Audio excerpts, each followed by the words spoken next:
Novarina SPD SD, guru kelas 6 di SD Negeri 2 Kembang, Kecamatan Gladaksari, Kabupaten Boyolali.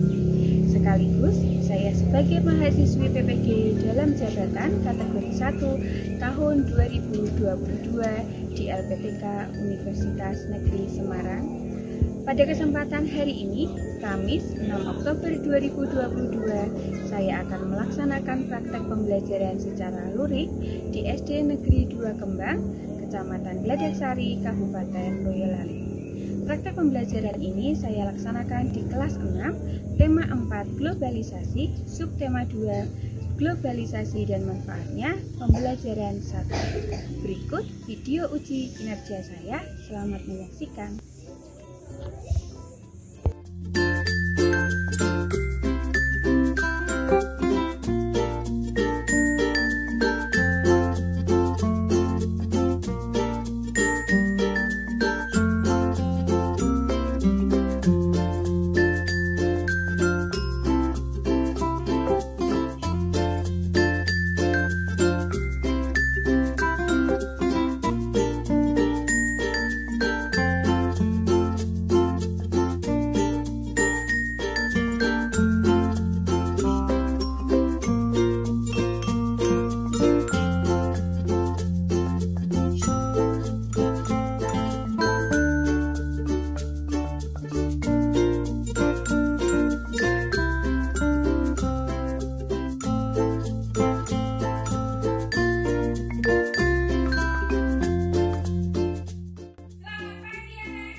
bisa menganalisis informasi penting di setiap paragraf teks eksplanasi. Nanti anak-anak membaca dan menuliskan. Yang kedua adalah setelah menyimak video pembelajaran, nanti anak-anak bisa menganalisis posisi dan peran Indonesia di dalam kerjasama di bidang politik dalam lingkup ASEAN. Yang ketiga, nanti anak-anak juga melalui percobaan, anak-anak mampu menganalisa alat elektronik yang hemat energi dan mampu membuat atau menyajikan laporan dari percobaan lampu hemat energi. Tahukah anak-anak apa manfaat dari globalisasi dan bagaimana globalisasi dapat terjadi? Adakah yang tahu? Hari ini kita akan pelajari. Nah, di depan ada gambar. Nah, di sini adalah ini. Yang digambar ini adalah merupakan Menteri Luar Negeri yang bernama Retno Marsudi yang sedang menjadi pembicara dalam pertemuan tingkat menteri negara-negara Forum Kerjasama Ekonomi Asia Pasifik atau disingkat APEC di Manila, Filipina, 17 November 2015. Selanjutnya, nah, di situ juga ada foto atau gambar. Gambarnya siapa itu? Secara sekilas, dari siapa saja? Pak Jokowi. Terus ada siapa lagi yang kira-kira kalian tahu kenal? Presiden Amerika yang sebelumnya, yaitu Barack Obama. Pernah dengar? Belum. Jadi sekarang tahu itu adalah Presiden Amerika sebelumnya, di Barack Obama. Globalisasi sekarang ini menjadi satu negara yang menjadi rebutan dunia. Kenapa kok Indonesia menjadi rebutan dunia? Terutama para peserta APEC. Kenapa? Pasalnya Indonesia punya posisi yang strategis. Jadi negara selanjutnya, bagaimana berita tentang pertemuan tingkat menteri APEC tersebut dapat disiarkan ke semua negara di berbagai belahan dunia? Kok bisa tahu sedang ada rapat APEC di Filipina? Kok di Indonesia tahu? Kok di Amerika tahu? Kok di Rusia tahu? Bagaimana kok bisa tahu prosesnya? Ada yang tahu? Tidak? Karena karena adanya televisi. Jadi sedang pertemuan APEC itu diliput dan disiarkan di televisi di seluruh dunia. Jadi seluruh dunia tahu, oh di Filipina tanggal 17 November itu sedang ada rapat APEC. Yang dilewati momen negara manapun melewati kawasan Indonesia. Terus sekarang di sini kerjasama Indonesia dengan negara-negara di Asia Tenggara di bidang politik di masa globalisasi. Di sini dijelaskan bentuk kerjasamanya. Oleh Budi, tolong dibacakan yang keras. Bagas. Bentuk kerjasamanya apa saja, Jas? Yang keras, Jas? Mempererat hubungan politik melalui pertukaran juta dan konflik. Terus? Menciptakan stabilitas politik, mengadakan perjanjian ekstradisi. Ya. Jadi bentuk kerjasama Indonesia dengan negara-negara di Asia Tenggara dalam bidang politik di masa globalisasi adalah bentuk kerjasamanya yang pertama adalah mempererat hubungan politik melalui pertukaran duta dan konsul. Yang kedua, menciptakan stabilitas politik. Yang ketiga, mengadakan perjanjian ekstradisi. Perjanjian ekstradisi ini seperti apa? Dijelaskan di peran Indonesia, yaitu mengembalikan penjahat dari negara anggota yang melarikan diri ke Indonesia sebagai wujud penegakan perjanjian ekstradisi. Jadi masalah pemborosan energi secara umum sekitar 80%, disebabkan oleh faktor sumber daya manusia yang kurang memahami dampak dari pemborosan energi bagi kelangsungan hidup anak ibu kita mendatang. Selain disebabkan oleh manusia, ada pula 20% disebabkan oleh faktor teknis. Indonesia merupakan negara yang boros dalam minyak. Ya kan? Belakangan ini banyak bermunculan masalah pemborosan energi. Ya kan? Jadi, di sini yang menjadi permasalahan adalah pemborosan energi. Jadi masyarakat itu boros dalam menggunakan energi. Terus pertanyaan yang kedua, bagaimana dampaknya bagi lingkungan hidup? Dampaknya ada di mana dijelaskannya? Di paragraf 2. Dampaknya apa? Peningkatan suhu global, apalagi sehingga menyebabkan naiknya permukaan air laut. Nyata di kehidupan kita sehari-hari menghemat energi, contohnya apa?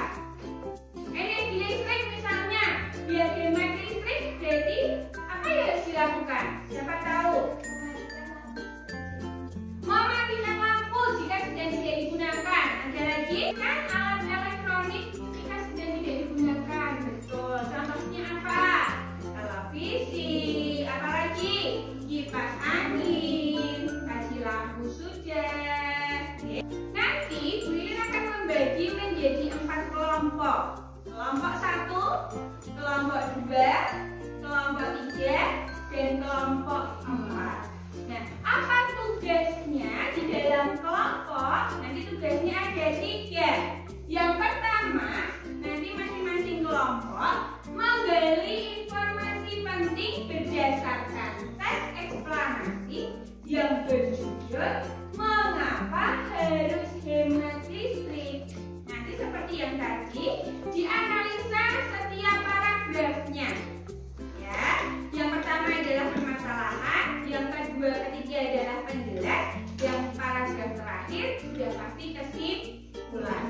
Tugas yang kedua yang harus anak-anak kerjakan di dalam kelompok adalah mengidentifikasi peran Indonesia dalam kerjasama di bidang politik dalam lingkup ASEAN. Tadi perannya sudah deh. Yang ketiga, melakukan percobaan mampu hemat energi dan membuat laporannya. Mudah? Nah, nanti di dalam LKPD anak-anak ada teks eksplanasi yang judulnya Mengapa Harus Hemat Listrik. Di sini ada 4 paragraf. Paragraf 1 nanti anak-anak analisa yang menjadi adalah permasalahannya. Paragraf kedua dan paragraf ketiga ini adalah isinya penjelas. Yang keempat adalah kesimpulan. Nanti bisa didiskusikan di dalam kelompoknya masing-masing. Oke, nanti paragraf 1 apa permasalahannya? Paragraf kedua, ketiga penjelas, yang menjelaskan kenapa kok dari paragraf 1 ini menjadi masalah. Yang ketiga kesimpulan, ya. Nah, nanti dituliskan di dalam peta konsep seperti yang ada di LKPD-nya masing-masing. Paragraf 1 topik masalahnya ditulis, penjelasnya ditulis di paragraf 2. Paragraf 3 juga berisi deret penjelas. Bentuk kerjasama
kedua. Yang kedua adalah di sini Beli coba lampu neon. Neon 5 watt. Pasang. Jangan lupa saklonnya posisi off. Pas masang lampu posisi off. Terus dipasang, baru dinyalakan.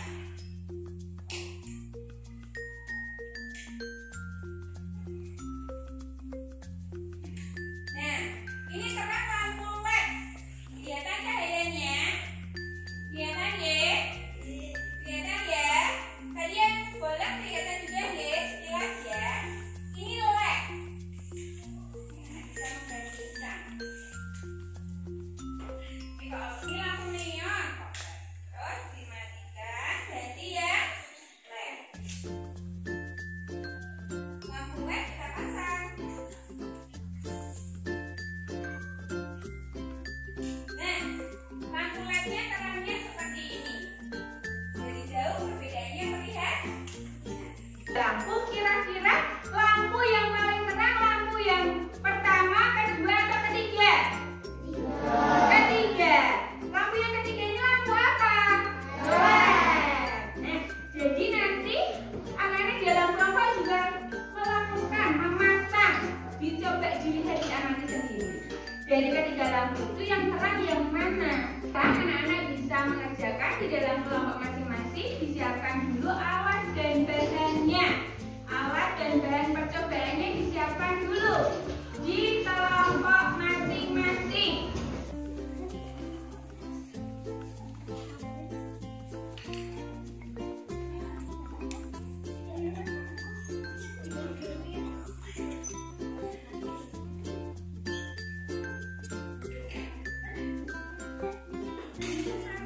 Sudah disiapkan alat dan bahannya? Sudah? Nah, sebelum memulai,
Dari hasil percobaan, kesimpulannya apa? Kesimpulannya, lampu LED merupakan lampu yang apa? Paling terang. Siapa betul? Lampu LED adalah lampu yang paling terang. Siapa betul? Ya. Nah, sehingga lampu ini juga dikatakan lampu yang paling hemat. Kenapa? Karena sama-sama 5 watt, tapi dia memiliki terang yang lebih daripada dua lampu pembanding, yaitu lampu bohlam dan lampu